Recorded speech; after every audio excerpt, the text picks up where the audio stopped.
Hi, my name is Ciara Byrne.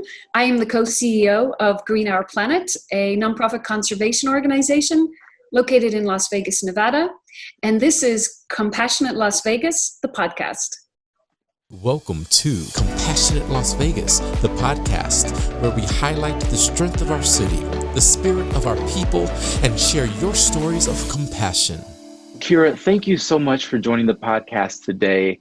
I love your work. I love your mission and the things that you're doing. I was able to hear you speak it's been months now, and I've seen you with the Jameson Fellowship. We're fellows, so it's just really a pleasure to have you on the podcast today.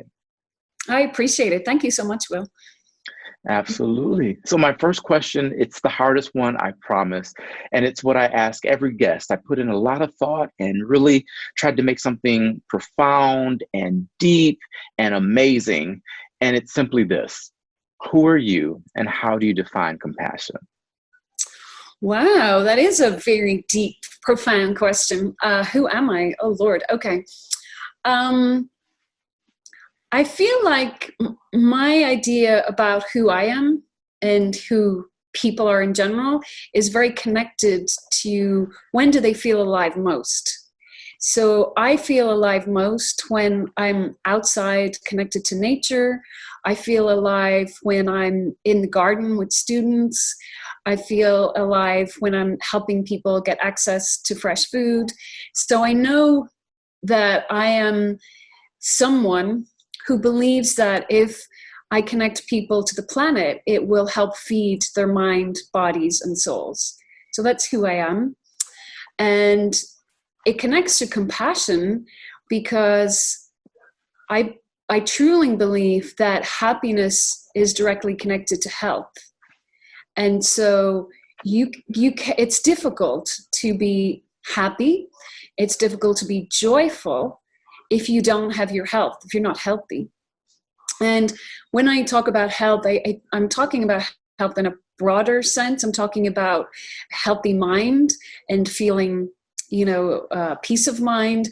I'm talking about a healthy body, filling your body full of good foods. And I'm talking about, getting enough physical activity and movement, because that's what our bodies are meant to do. So I think my sense of compassion and the way I practice compassion is by urging people and making pathways for them to be able to connect to the planet. That is absolutely fantastic. And I love how you say happiness is connected to health, because it really, really is. And the connection with that mind-body piece is something that comes up on the show quite often. So I love your definition of compassion. How is Green Our Planet employing compassion? That's a great question. Well, Green Our Planet practices compassion through kind of all our work, really. We have different teams. We have a team of farmers, and the farmers work in the schools, in the school gardens with students. And they teach students science, and they teach students gardening. They teach students how to grow healthy food. And then our chefs teach the students how to prepare that healthy food into delicious meals. And then we have a hydroponics team who teach students how to grow food indoors. So in combination, we're providing students different ways of empowering them to grow their own food. And it's, of course, healthy food. And then with our chef team, showing them and their families actually how to prepare the food into delicious meals. It's making the whole seed to table connection for them. And by doing that, like I said, we're empowering people to be healthy. We're helping them take back the power for controlling their food source, because too often in certain neighborhoods, there is not access to fresh food. There aren't supermarkets with fresh food available. And those neighborhoods deserve to have fresh food, just like everybody. So why not grow your own? And that's what we're saying to students. Hey, let us show you how to grow your own food. And then guess what? We're giving you the power back.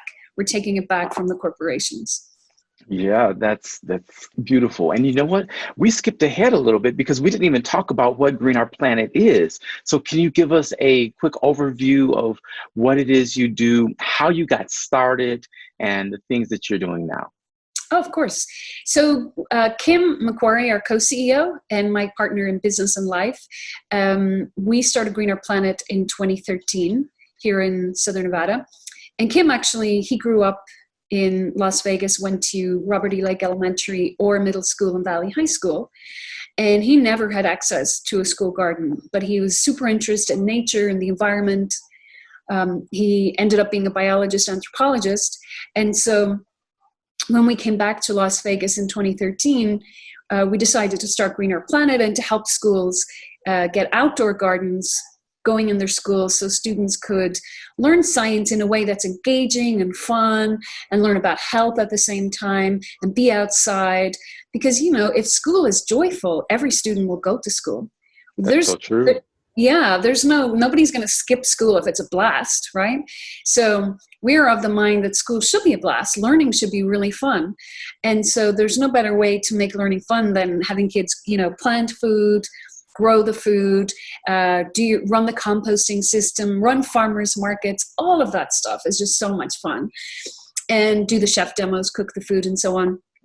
So that's when we started. And since 2013, we've built 188 school gardens.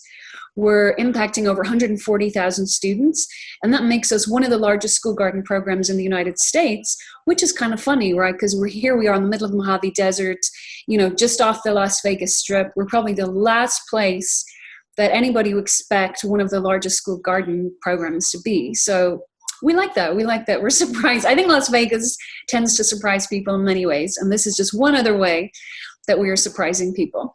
And the thing I always say, which I think is super important to keep in mind, is that, you know, at Greener Planet, we have, you know, a fantastic team, and they are here to support the schools in every way that we can, from growing their food and the hydroponics and the chef program, the farmers markets, the financial literacy, the bankers we work with. But at the end of the day, the people who really implement the program are the teachers. So we train the teachers in the STEM curricula. We train them to be able to go outside once a week with their students and teach the students outside. And so at the end of the day, I think it's a real testament to just how much our teachers and our principals and our school district cares about the students that they have such a huge school garden program. Because having a garden is not easy. You know, it's a whole extra thing to take care of. It's, you know, we always say, especially when you get your garden first, it's like getting a puppy.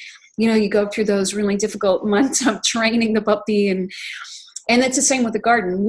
Our team trains the teachers and the students how to grow the food, how to run the garden efficiently, how to do the chef demos.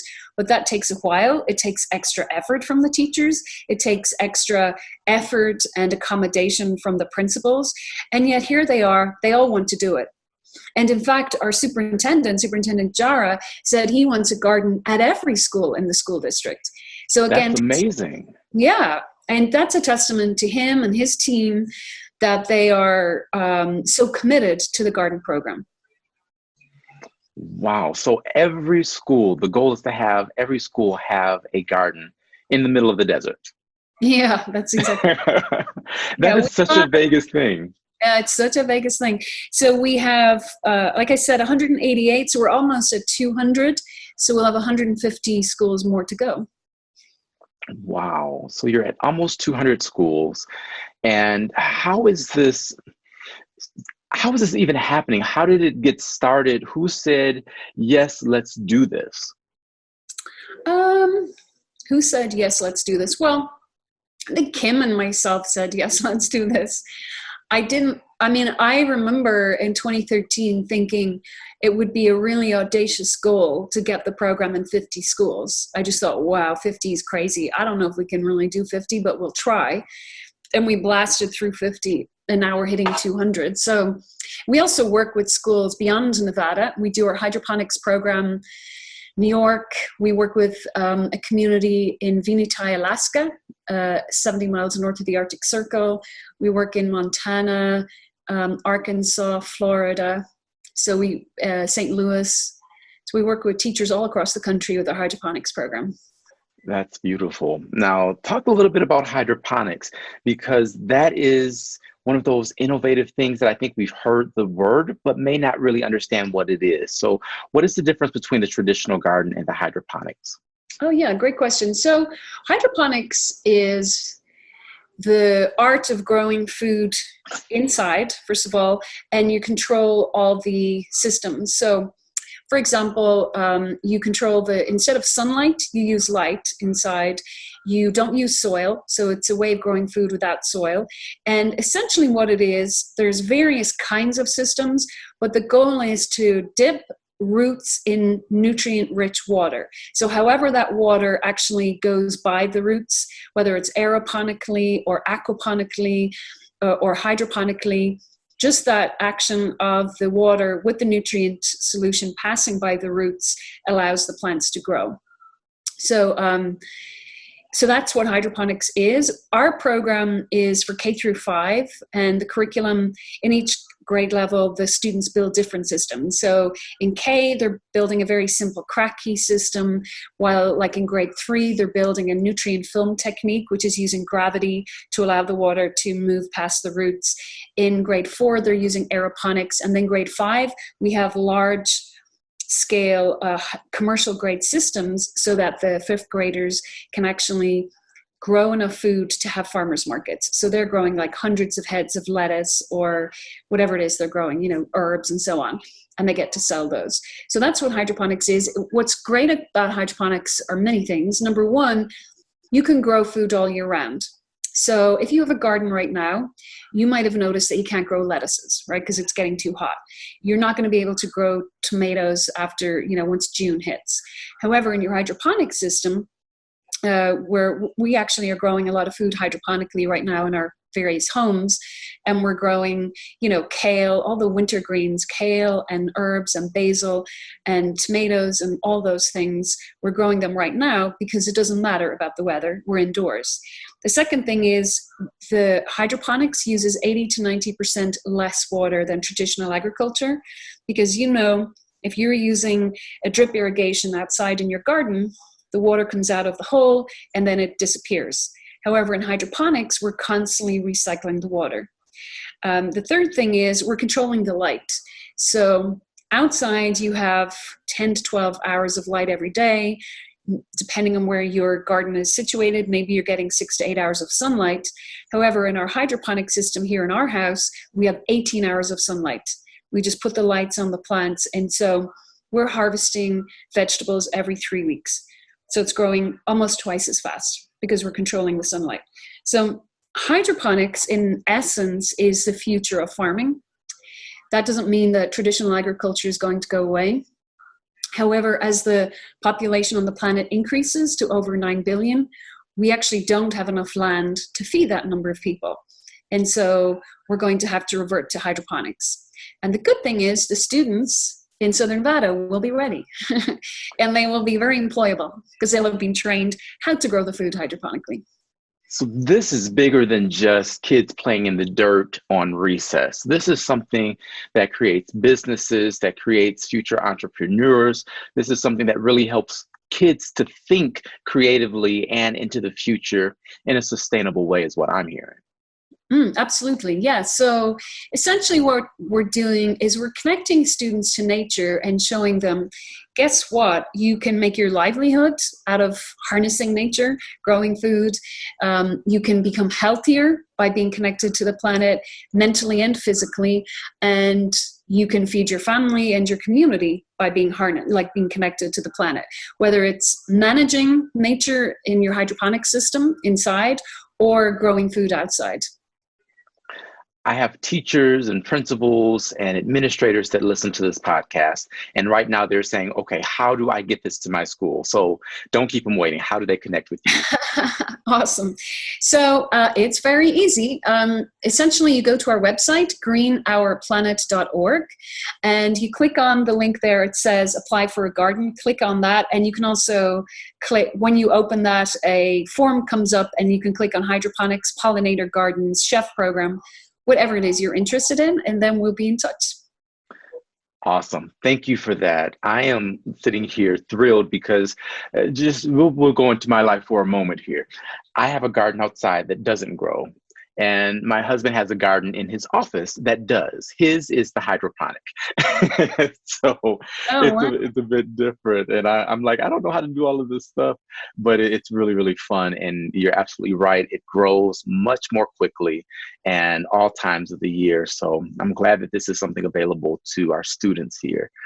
Now, you've also touched on something. I would Go just ahead. like to point out right behind you, it looks like you have a fish tank, I do, yes. because you can turn your fish tank into growing food. You can simply, Really? yeah, I'm going to send you a video. So since COVID happened, our farmers are still taking care of the school gardens, and we're delivering the food from the gardens to families in need. But at the same time, we're actually creating video lessons online that we've been sharing with teachers and students. One of them is how to turn your fish tank into a food producing system. I'm going to send it to you. I can't wait to watch that. I am so excited. Yeah, your fish can create very good food for you. Wonderful. I'm all about that 360 kind of methodology here. So thank you for that. Now, you touched on something that I think is important for us to really be serious about, and that is the fact that our population is trending towards close to 9 billion. And we don't have the resources to sustain that amount of lives with our traditional farming.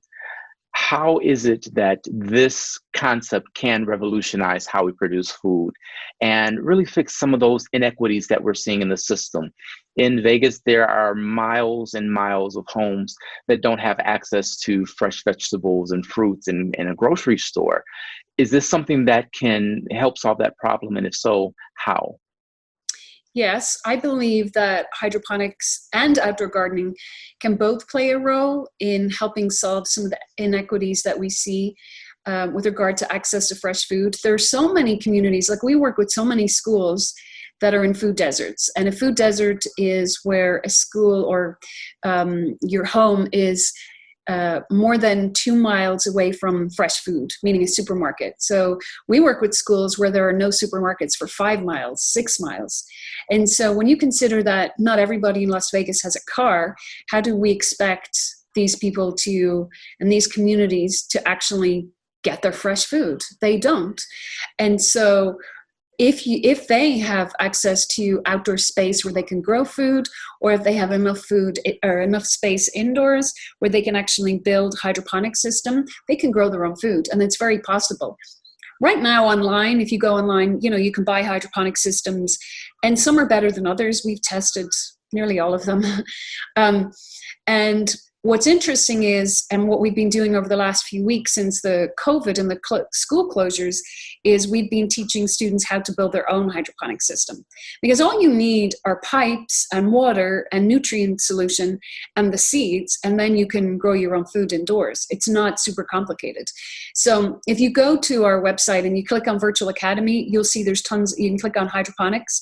You'll see there's a whole bunch of videos there, how to build simple hydroponic systems in your own house. So for example, I got this tub from the dollar store for $1, and it's like about this size, and I just put 18 holes in it, and then I put in little yogurt cartons, and I put seeds in the yogurt cartons, put nutrient solution, and bam, I've got 18 heads of lettuce. Wow. And that's that addresses, right. Yeah, that addresses really what we're talking about as food justice. I think that that's something that a lot of people that are more affluent or even just okay don't really consider, because going to get food isn't an issue. But you just gave us, for a few dollars, fresh lettuce, 18 heads. That's amazing. Mm-hmm. No, exactly. And so all we have to do is show the students how to do it.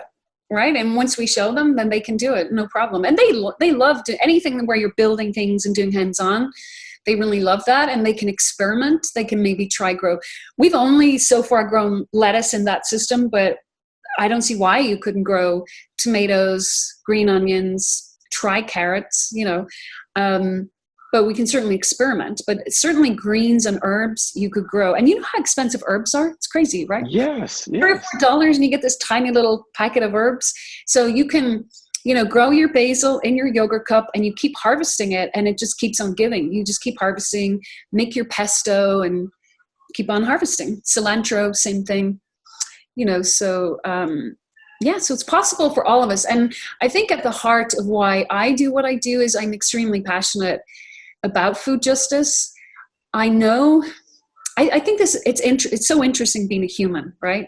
So, and I always imagine that you've come from outside the Milky Way galaxy and you're like on a magic carpet and you're flying down and you hit into our solar system and you go past Pluto and there's nothing growing there. There's no life there. And then you pass by Mars and it's all very, red and dry and dusty. And then maybe you nip over to Jupiter and there's all these gases.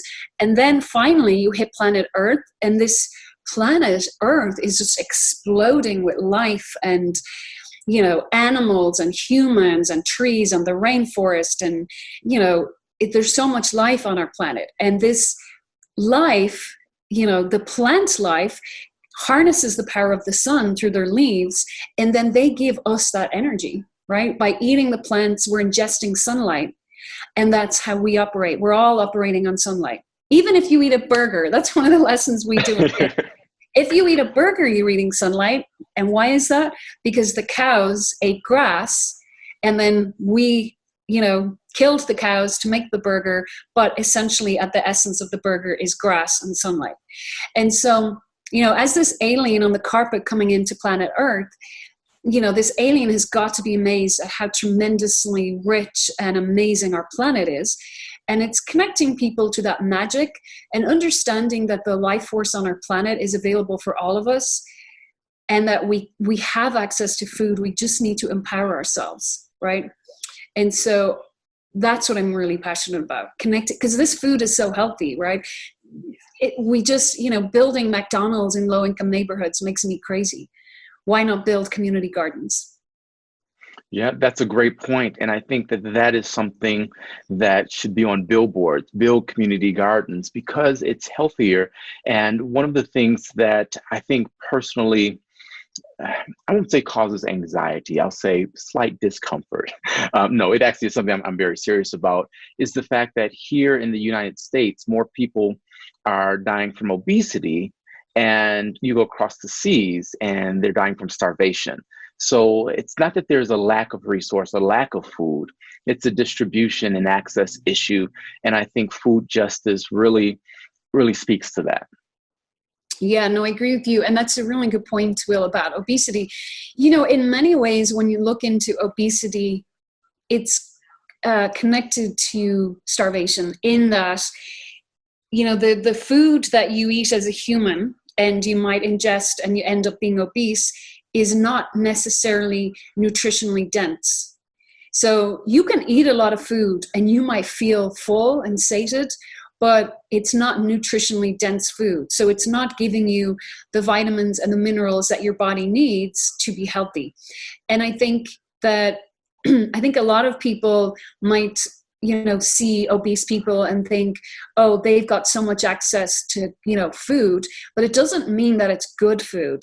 And I think it's very important that we make that distinction, because being obese is just as challenging as starving, right? Because being obese, it's impossible to be happy, right? Because you're struggling to get around, you're struggling with your life, and likely you don't have the right vitamins and minerals, which is why your body's not processing food properly to be healthy. And if you're not healthy, it's difficult to be happy and joyful. And that's what we're here for, right? As humans, we should be here to have a blast on the planet.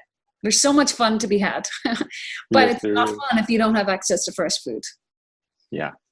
And that's that healthy, happy connection you mentioned earlier, for sure. And thank you so much for bringing up that great point about the nutrition piece, because you're absolutely right. Even those that may appear to be well-fed may not be, at least with the nutrition aspect. So that is so important for everyone to understand. Thank you for bringing that up. Yeah, it's interesting because I work with 3 Square, the food bank, and they fully support our gardens. And one of the main reasons is they explain to me that sometimes in their effort to get food to people, they don't always have the healthiest food, right? Sometimes it's canned and whatnot, and it can have certain amount of vitamins and minerals and stuff, but they totally understand that they're often missing the fresh food component, and that their goal overall is not just feeding people, it's feeding people nutritionally dense foods. And so they, like, for example, I think I mentioned, and I sent you the film about right now our farmers are harvesting food from the school gardens, and they're delivering it to Honey Salt and Graffiti Bow and Cafe Jolt, and the food is being made into healthy meals that are distributed to families in need. And so that addition of the healthy food from the gardens, which has been grown by students, is critical, right? So it's not enough to just give people who don't have enough food canned food. They deserve healthy, delicious food that will nourish them. Has there been thought to partnerships like you're doing with the school now, with providing those tubs for the lettuce for homes? So it's part of their pickup where they do get the cans and the box foods, maybe getting seed packets and nutrients. Will, it's a great idea. I'd love to do that. That would be amazing. Yeah, I mean, if we got a grant and we're able to buy thousands of those, which wouldn't cost much money, right? It's a few dollars to build those hydroponic systems. We could absolutely give them out, where the families are picking up food, and then they can just look at the video to figure out how to grow the food. And then, hey presto, they'd be off. We'll have to talk about that after the show. I'm ready to get my grant writing done here. So I love that. If anybody's listening to the podcast, get in touch with Bill. Yes. He will let me know. So I've got a big word for you. Okay. Obama. Oh, okay. Let's talk about it. Okay. Well, I have to admit that it is the honor of my life to be an Obama Fellow. The first president I got to vote for in the United States, as you know, I'm from Ireland originally. I became an American citizen in 2006. And how amazing, the first president I got to vote for was President Obama. And I was so excited that I helped, was part of the masses that helped put President Obama, the first African-American president for the United States, that I helped put him there. And then to actually now get to meet him and his amazing wife, Michelle Obama, and to work with them and to have them support our work has been extraordinary.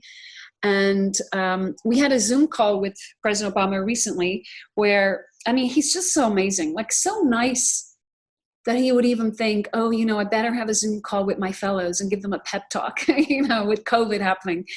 And he was just extraordinary. It was amazing, to hear him give us guidance and at the same time encouragement.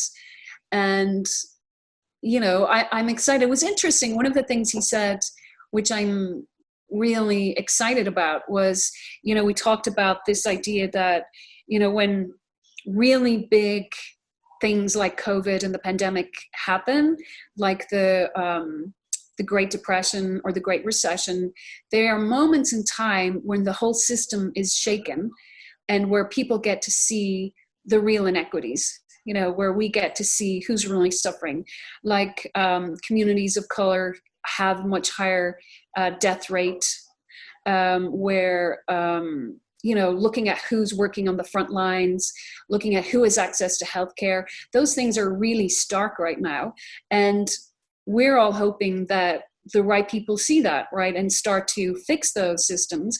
And he said to us, we have to be part of that, right? The fellows, all of us working in our communities to make our communities better. But it's an opportunity, because after these big shakeups like this, the world can be different. It's not as stuck. It's not as stultified. People are more willing and open to really galvanizing and changing things and making things better. So it's a great moment in time to help create change. And one of the things he said about creating that change, because we were like, well, how are we going to do it? How can we as fellows really help make this impact? And he was very clear that one of the key elements, or one of the key tools right now to use, is storytelling. And he said, different people with different perspectives on what's happening are going to tell the story. And we have to, as fellows and, others in our community, we have to show that we have to be really clear look at these inequities right now, look at the people who are dying, because it's grim, right? We're going to face another 50,000 people are going to die in the next 2 months. That's like almost as many in the whole entire Vietnam War. 58,000 people died in the Vietnam War over 10 years, 58 Americans. And here we are, in 2 months, we're going to lose another 50,000 Americans. And who are they? And what is their story? And how could we have prevented that? And why don't we have healthcare for all? Right. When you look at what happened in Germany, they also had a very high rate of infections, but they had a much lower death rate. And why? Because everybody in Germany has access to healthcare. So I think these extraordinary times allow us to see really clearly the inequities, and let's build a better world. I'm excited about that. That's what gives me hope. When I get up in the morning and I'm sitting at my desk, I'm like, yes, this is our moment. This is the moment for all of us to come together and create a better America. I'm really excited about that. Me too. And one of the things that I always just kind of throw out to people when I meet them, well, I don't meet them on the street as much now, but I always ask is, how do you reimagine Vegas? What does the Vegas of the future look like for you? So I'll ask you that question. How do you reimagine Vegas? Gardens everywhere. How am I not surprised by that, right? Gardens on rooftop, community gardens in all neighborhoods. People everywhere growing their own food, having farmers markets, not being as reliant on bringing in food from other places, and feeling empowered by that and feeling excited by it, and sharing recipes, and people from different cultures sharing the different kinds of food and recipes that they enjoy that come from their countries. And I think food is so powerful, and that when we sit down and break bread with people, that we establish different kinds of relationships than if we're just, talking to them in a meeting, but actually breaking their bread and sharing, nutritious meal with somebody creates a whole other level of connection. And I think building those connections through healthy, sustainable gardening is very powerful. Wonderful. I absolutely agree. And just for clarification for the listening audience, I'm social distancing. It's not that I'm not talking to people anymore. Fair enough. Well, hey, I've got one more question for you before we wrap up today. And that is, what compassionate practices can people begin to employ right now, given the information you've shared with us today? Okay, so I believe that the number one thing for all of us to do, and I'm doing this at the moment and find it very helpful, is meditating. And I feel that, we all know there's a lot of suffering happening as a result of COVID-19. There are many people who are in situations that are very uncomfortable. They don't have enough food. There's violence in the home. They've lost their jobs. So many people are facing so many challenges. For those of us who are lucky enough to not face those challenges, spending time every day reflecting and going deep, I think is really important, because I feel almost like this is a pause in time. For a moment in time, the world's not going to be crazy and frenetic. And what does that mean to me as a human?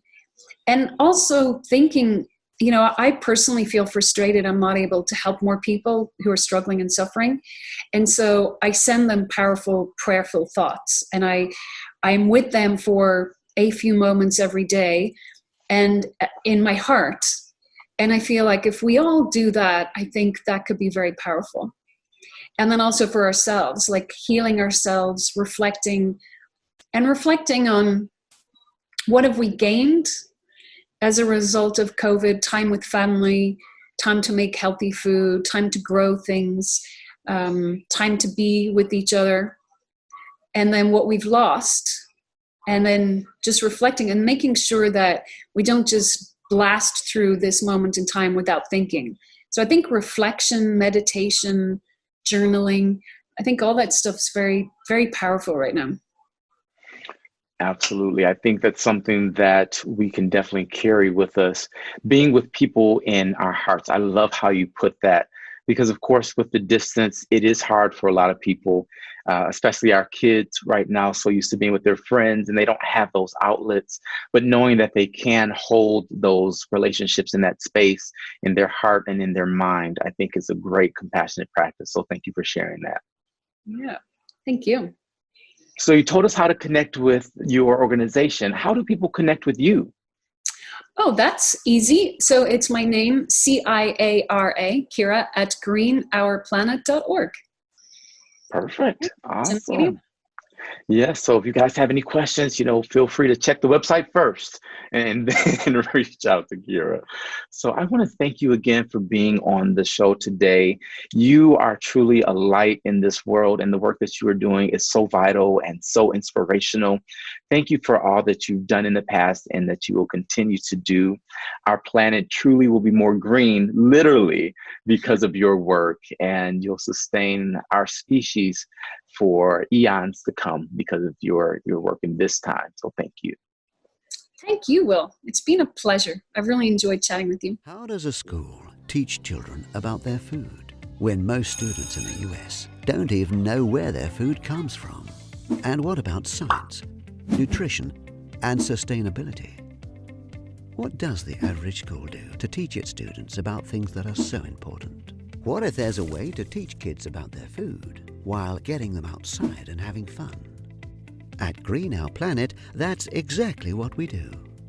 By incorporating learning gardens into public schools, we help students get practical experience with science, math, and technology, learning about food, as well as nutrition, and about the environment. We've found that school gardens also increase parental involvement, not to mention an increase in test scores in science, math, and language skills. So don't wait to begin a garden program at your school. Contact us today to find out how you can get started.